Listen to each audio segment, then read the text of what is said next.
ရာသီလေးညင်အောင်တောင်းနှံတွေမြူဝေနေချိန်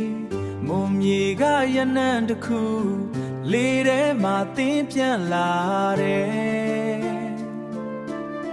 မူတော်မြေကဒူးရင်သည်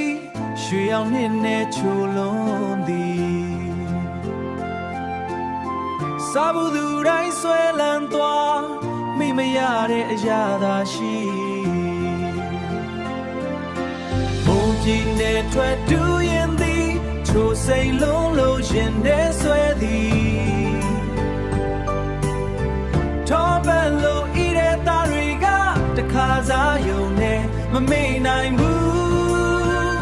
မမေ့နိုင်ဘူး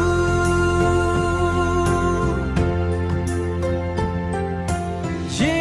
တံပြူစားတဲ့မြေမှာတဘာဝအတိုင်းသီးပွင့်လာတောင်လေးညင်းနဲ့မြေစီနှံကဒူးရင်ချုံကိုပို့တိုးစေခရီးသွားတွေရောက်လာတိုင်းလက်ဆောင်ဖြစ်ဝဲသွားကြသည်မုံမြေရဲ့ဂုံယူစရာအရာသာဖုတ်ရင်ဒူးရင်မှာဘုံကြီးနဲ့ထွက်ဒူးရင်သည်ချိုစိတ်လုံးလို့ရင်နဲ့ဆွဲသည်ထောပတ်လို့ဤတဲ့သားတွေကတခါစားယုံနဲ့မမေ့နိုင်ဘူး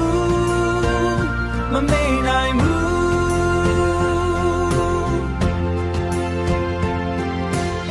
အနံလေးကမွေးပြန်လို့စားခြင်းစိတ်ကိုနိုးစွာတယ်